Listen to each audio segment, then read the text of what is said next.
श्री गणेशाय नमः। सियावर रामचंद्राय नमः। ओम हनु हनुमते नमः। श्री गुरुचरण कमलेभ्यो नमः। उमापति महादेवाय नमः। भक्त वत्सल प्रभु श्री रामचंद्र जी द्वारा भूत भावन भगवान शिव शंकर जी के धनुष पिनाक को तोड़कर पृथ्वी पर दो खंडों में डालने पर जनक महाराज जी के पुरोहित शतानंद जी ने मां सीता जी को आज्ञा दिया। प्रभु श्री राम जी के पास सीता जी ने गमन किया और शतानंद जी के आज्ञा देने पर संग सखी सुंदर चतुर गावहि मंगल चार। गवनि बाल मराल गति सुख मायंग अपार।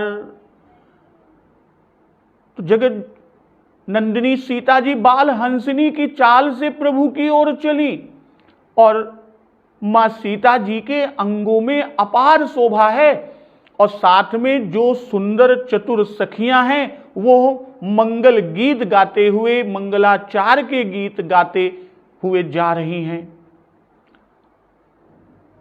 और सखियां चतुर सखी लखी कहा बुझाई पहिरावो जयमाल सुहाई। तो चतुर सखी ने सीता जी की दशा को देखकर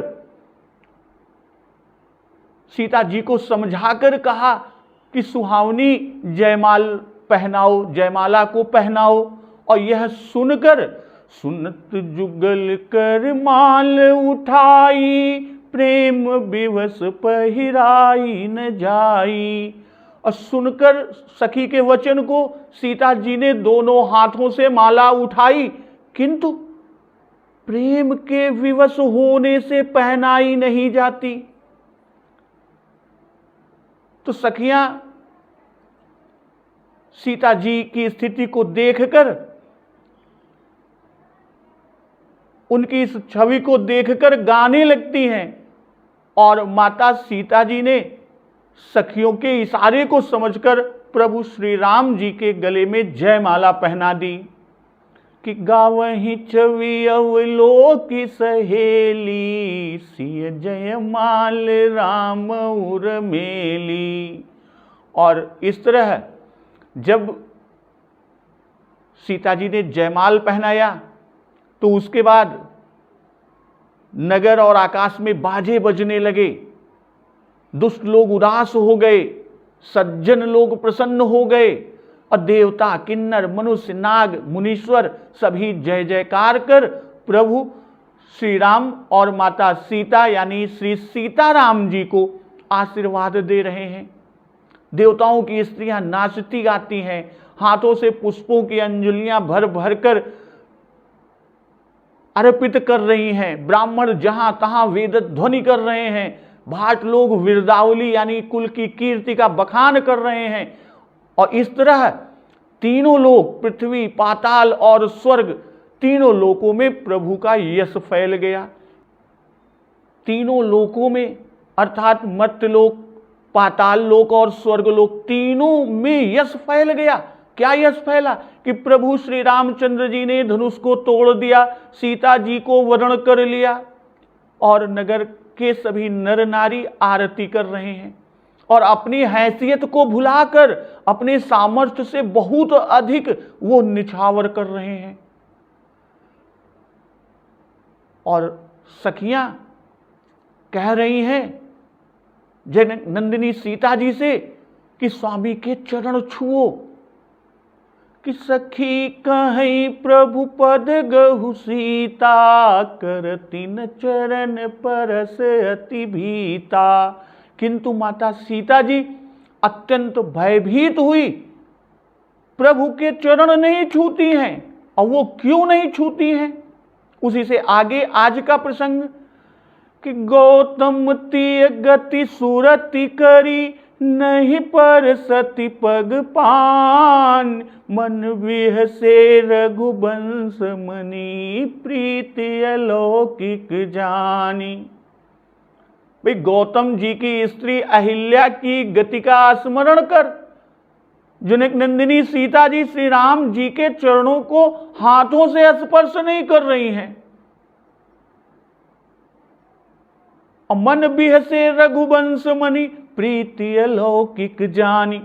और सीता जी की इस अलौकिक प्रीति को समझकर जानकर रघुकुल मणि प्रभु श्री रामचंद्र जी मन में हंसते हैं।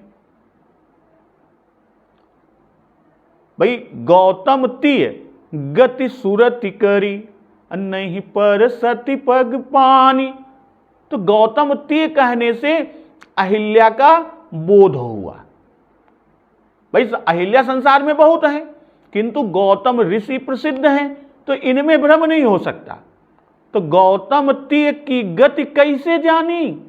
भाई किसी सखी का वचन है कि परसि जा सुपद पंकज धूरी, तरी अहल्या कृत अघभूरी। और यह सखी का वचन सर्वत्र फैल गया। और किसी ने जानकी जी से कहा होगा कि पर सत पद पावन, शोक न सावन, प्रगट भई तप पुंज सही। तो इसी से जनक नंदिनी मां सीता जी हाथ से चरण को नहीं छूती हैं। और गौतम तीय गति, भाई अहल्या की गति, अहल्या पाषाण से दिव्य स्त्री हो गई और पतिलोक को गई, तो यह अहल्या की गति हुई। और इसी को याद करके चरण नहीं छूती, यानी जनक नंदिनी मां सीता जी सोचती हैं कि इन चरणों का प्रभाव भारी है, कहीं हमको भी किसी दिव्य लोक में न भेज दें तो हमारा प्रभु श्री राम से वियोग हो जाए। बड़े भाग्य से श्री राम जी मिले हैं इतने तपस्या के बाद। और हमारे हाथ के आभूषणों में भी अनेक मणि लगे हैं, ये भी है, क्यों नहीं छू रही है? उसका एक कारण कि हाथ के जो आभूषण है उसमें भी अनेक मणि लगे हैं। और चरण के स्पर्श से यह सब अगर अनेक स्त्रियां हो जाएं तो हमारे पूर्ण सुख की भागिनी बन जाएंगी। और गौतम तीय गति से एक भाव यह भी कि गौतम जी के श्राप से अहल्या पाषाण हो गई थी और गौतम जी की अनुग्रह से भक्तवत्सल प्रभु श्री राम जी के चरण का स्पर्श हुआ, जिससे पुनः अहल्या दिव्य स्त्री हो गई। तो इसी तरह हमारे हाथ की मणि भी कदाचित कहीं किसी मुनि की स्त्री हो और उसे उनका शाप रहा हो कि तुम पाषाण हो जाओ, और फिर अनुग्रह हुई होगी जब श्री जानकी जी श्री राम जी के चरणों को स्पर्श करेंगी, तब तुम पुनः स्त्री हो जाओगी और तुमको श्री राम जी की प्राप्ति होगी। कि कहीं हमको ही किसी मुनि का श्राप अनुग्रह हुई हो कि जब तुम श्री राम के चरण को छुओगी तब तुमको दिव्य लोक मिलेगा, पति से वियोग होगा आदि। तो अनेक इस तरह के तर्क मन में कर कर जनक नंदिनी मां सीता जी प्रभु श्री राम के चरण का स्पर्श नहीं करती हैं और स्मरण क्या करती हैं? अहल्या की गति का स्मरण करती हैं। और वह क्या कि पर सत पद पावन, शोक न सावन, प्रगट भई तप पुंज सही। भाई यही तो स्मरण कर रही हैं। और सन्मुख होकर जोर रही, अर्थात श्री रघुनाथ जी ने जब अपने चरण कमल से अहल्या को स्पर्श किया तब वह पाषाण से स्त्री रूप हुई और उनकी सन्निधि में प्राप्त हुई।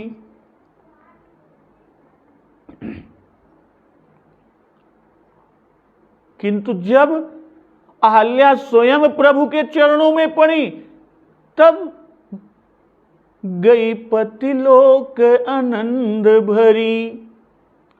तो कहने का भाव कि प्रभु की सन्निधि को छोड़कर उसे अन्यत्र जाना पड़ा जब वह स्वयं प्रभु के चरणों में पड़ी।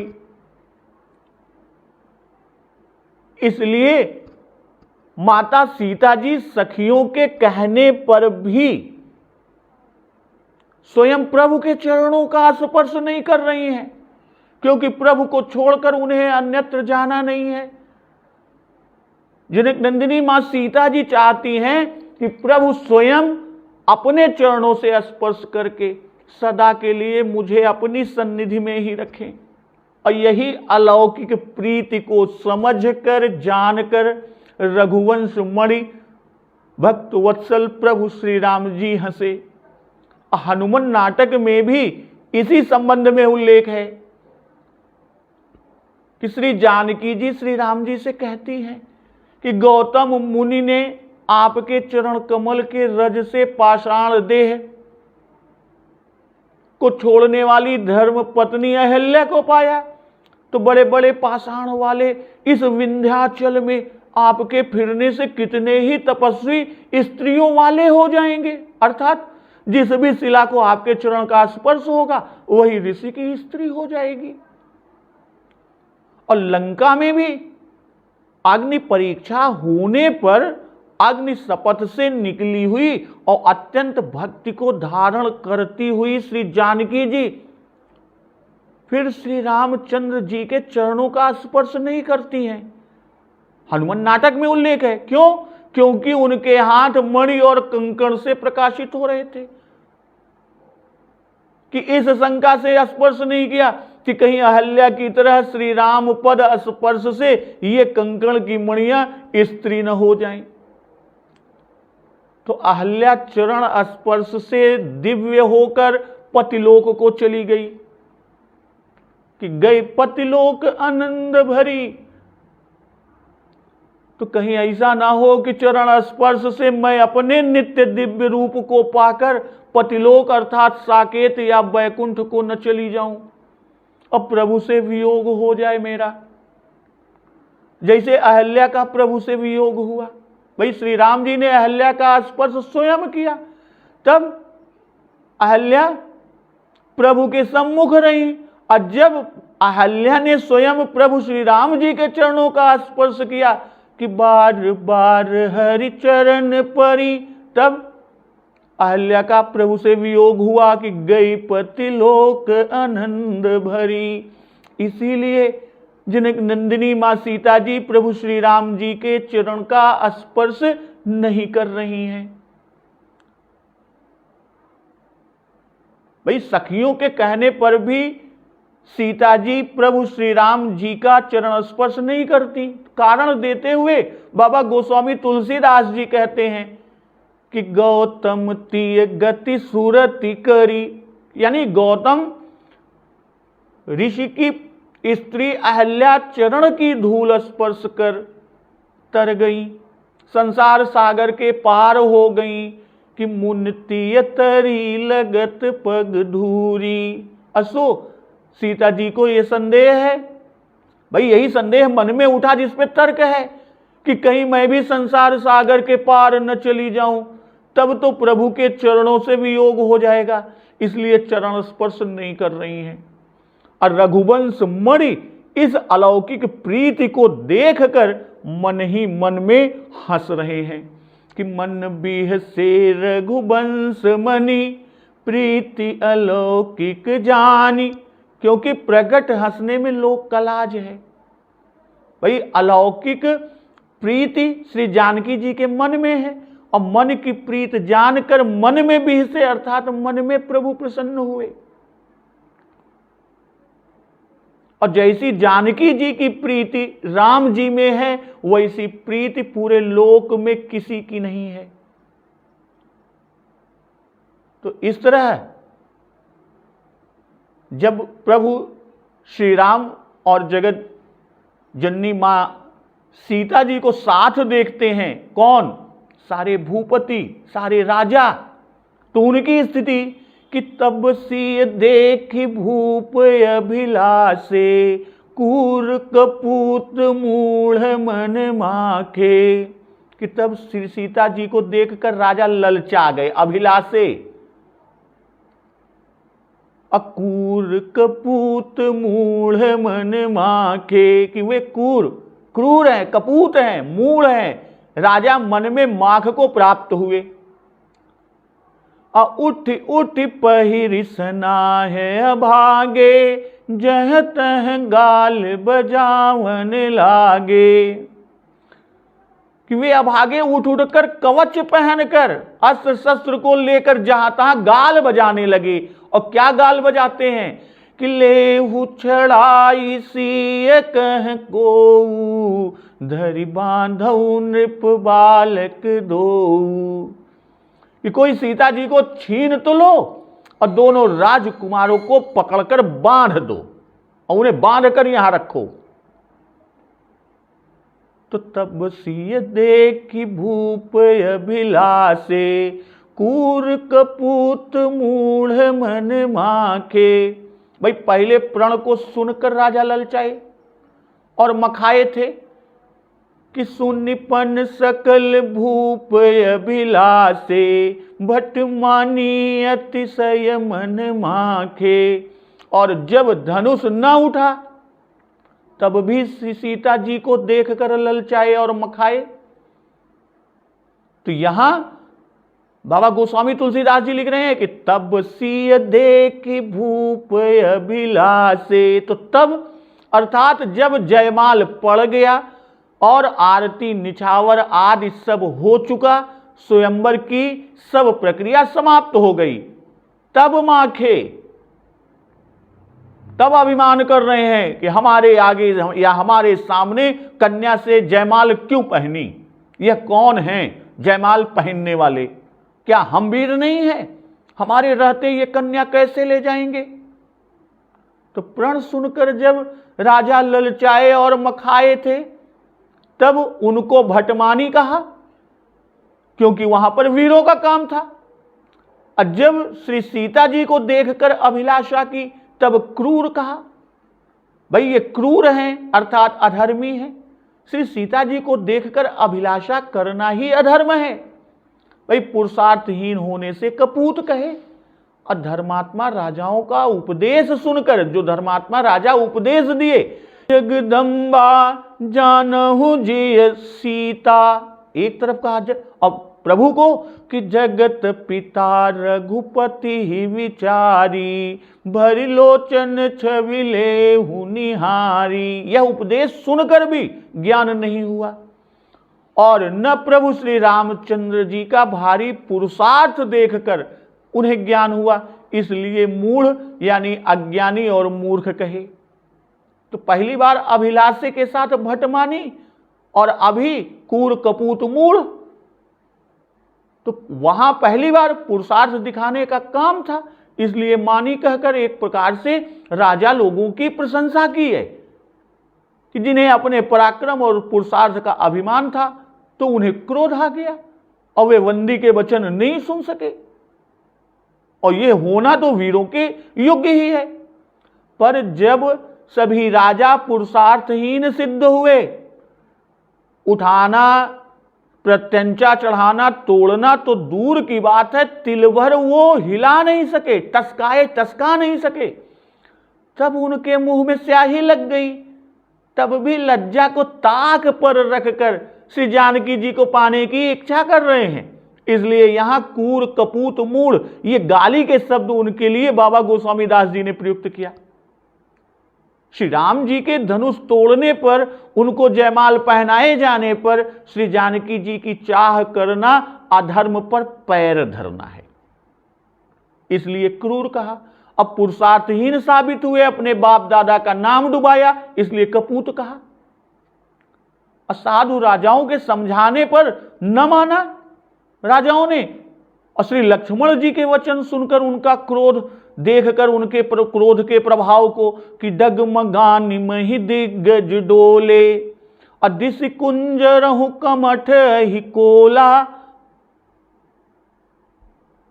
तो यह सब देख कर भी उनको कोई सूझ न हुई, कोई ज्ञान नहीं हुआ, इसलिए मूढ़ कहा।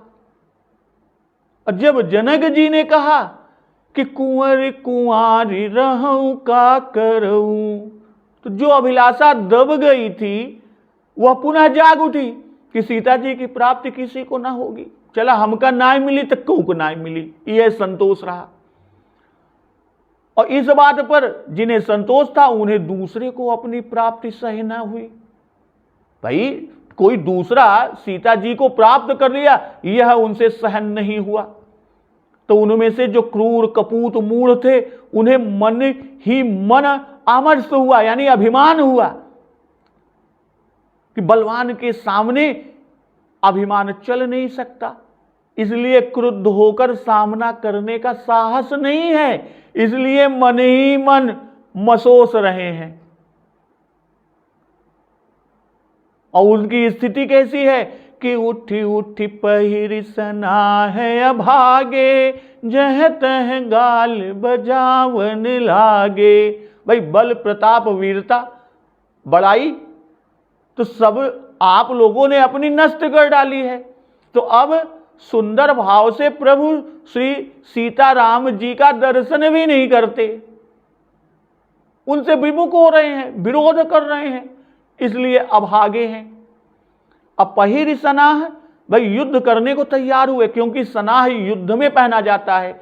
सनाह में आप कवच अस्त्र शस्त्र सहित सारी चीजें वो पहनते हैं। केवल कोरी बातें करना ही वो गाल बजाना है कि करेगा कौन उना इन्हें, लेकिन बात बहुत बड़ी बड़ी करी है तो वो गाल बजाना। तो यहां राजाओं का तन मन वचन तीनों से विरोध करना, यानी राम विमुख होना दिखाया बाबा जी ने कि उठी उठी पहिरी सना है अभागे। भाई यह तन का, मन माखे यह मन का, और जह तह गाल बजावन लागे, तो यह वचन का विरोध है। और इतने पर भी श्री राम जी सबको क्षमा करते गए। भाई क्यों? क्योंकि बलवान है और बलवान की शोभा क्षमा है।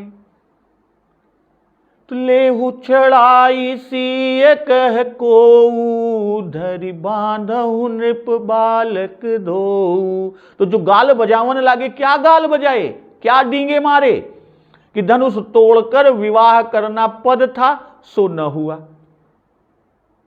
अब दूसरा पद निकालते हैं कि जो राजा जीते उसी की सब वस्तु, हम वीर हैं, हमारी हैं जानकी।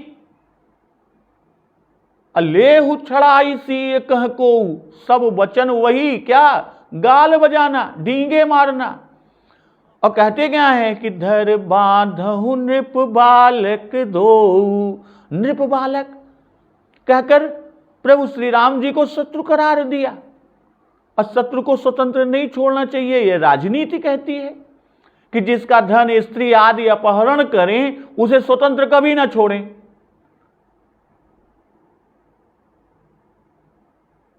नहीं तो राजा प्रताप भानु की जैसी दशा होगी। और इसका उल्लेख जब खरदूषण पंचवटी में प्रभु श्री राम और लक्ष्मण सीता जी पर आक्रमण करने जाते हैं तो वहां पर भी कि ये कथन कि को कह जियत धरहु दो भाई, धरि मारहु तिय लेहु छुड़ाई। और लंका कांड में उल्लेख है कि मरकटहीन करहु महि जाई, जियत धरहु तापस दो भाई। तो ये नीति है कि राजा को पकड़कर कैद में रखें, और इसी से दोनों भाइयों को धर बांधने को कहते हैं कि उनको बांध कर रखो। और आगे कहते हैं कि तोरे धनुष चाण नहीं सरई, जीवत हम ही कुंवर को बरई। भाई धनुष तोड़ने से काम नहीं चलेगा,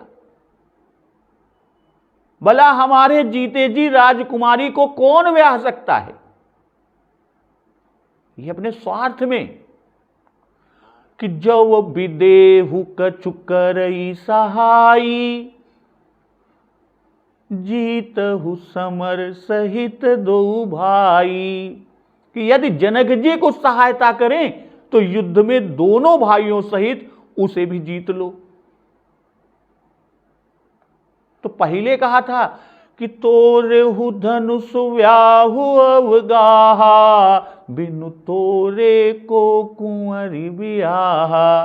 तो उसी को अब यहां चरितार्थ दिखा रहे हैं। और पहले भी कहा था, एक बार कालऊ किन हो, सियहित समर जितब हम सो। तो उसी वचन का अभिप्राय यहां कहते हैं कि काल से कोई जीतता नहीं, इसीलिए कह रहे हैं कि जब तक हम जीवित रहेंगे तब तक कोई सीता को ब्याहने नहीं पाएगा, मरने पर चाहे जो ले जाए। यानी जब तक जीत रहा वो उनके ब्याह न हो दे, हम मर जाए तो के बाद चाहे जे ले जाए। और आगे कहते क्या हैं कि जब विदेहु कछु करई सहाई। भाई हम सब राजाओं को प्रबल देखकर जनक महाराज सहायता न करेंगे, और यदि कदाचित करें तो उन्हें भी युद्ध करके जीत लो। भाई कुमारी का पिता विदेह है, वह झगड़े में पड़ने वाला नहीं है। पहले ही कहते थे कि कुंवरी कुंवारी रहू का करऊं, तो वह किसी की सहायता नहीं करेंगे। किंतु यदि राजकुमारी को छीनी जाए और अपने जनक जी अपने जामाता दोनों भाइयों को बंधते देखकर कुछ ची चू चा चपड़ करें तो उसे भी सम्रांगण में जीत लिया जाए।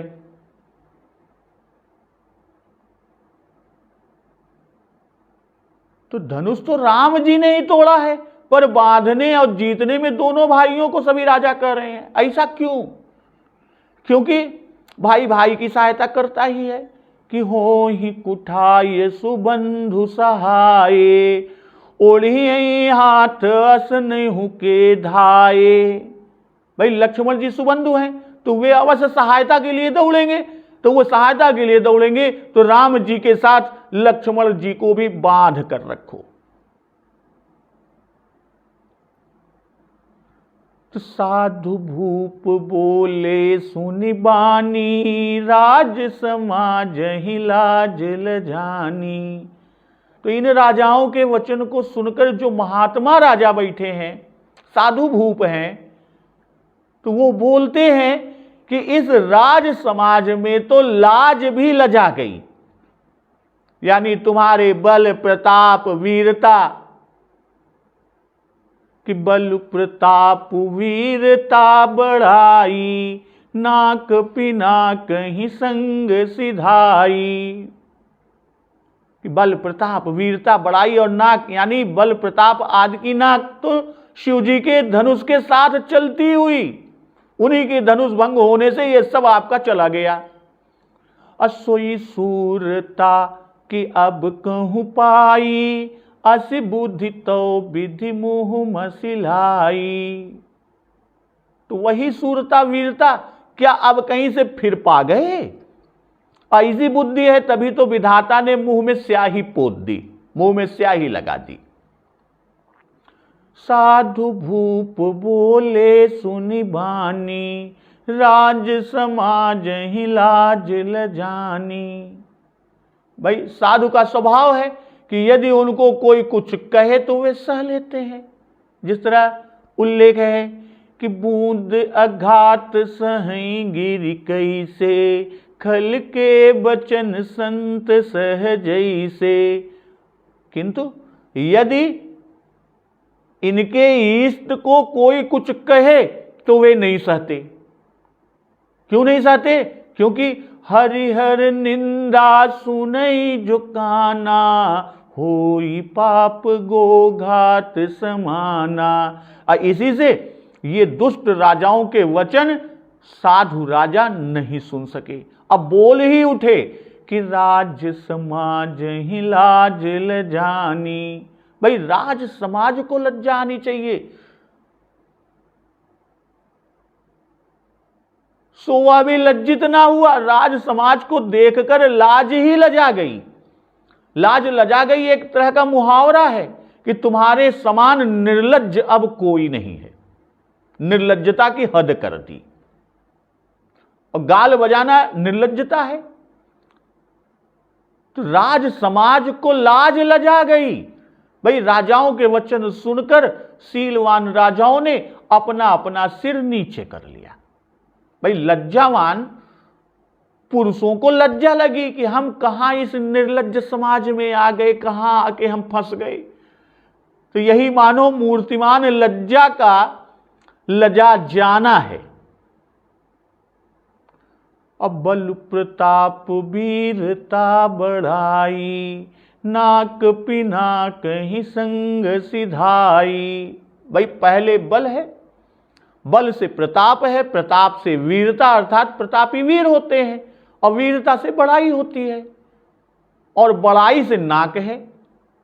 तो धनुष तोड़ने में बल का काम था, तिल भर भी न उठा सके, उठाना छोड़ दिए, खिसका नहीं सके,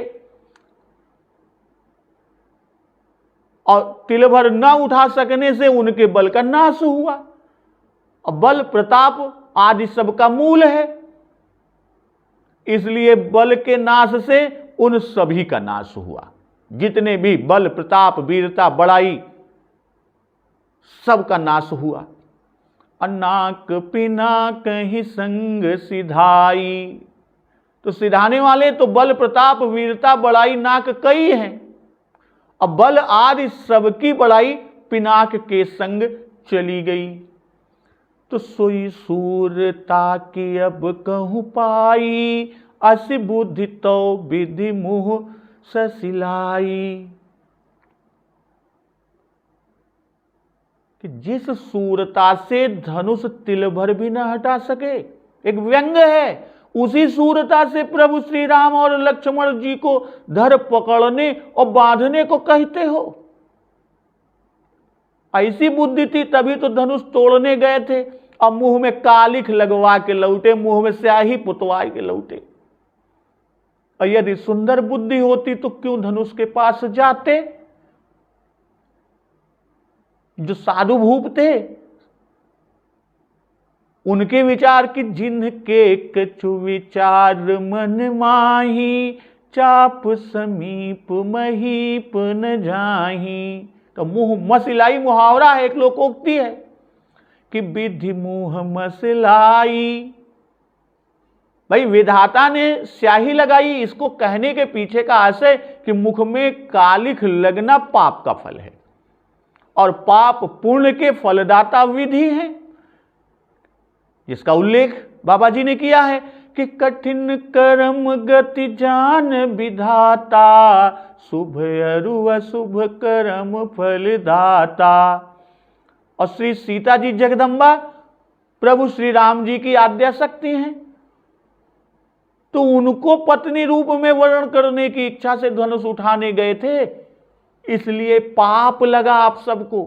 और फिर धनुष के टूटने पर, जयमाल पड़ जाने पर भी भगवान से विरोध करते हैं कि धरि बांधऊ नृप बालक दो। तो ऐसी बुद्धि हो रही है सभी राजाओं की, इसलिए विधाता मुंह काला कर दिया, मुंह में स्याही लगा दिया।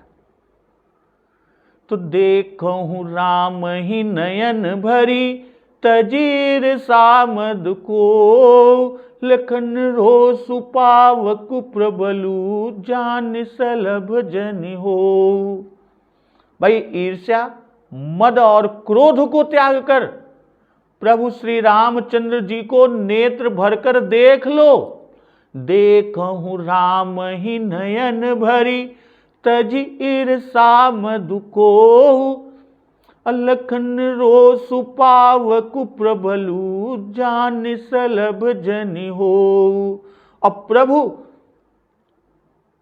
के दर्शन कर लें और लक्ष्मण जी के क्रोध रूपी प्रचंड अग्नि में जान बूझकर पतिंगा न बनो, नहीं तो पतिंगे बनोगे तो उस प्रचंड अग्नि में आप जल भून कर राख हो जाओगे।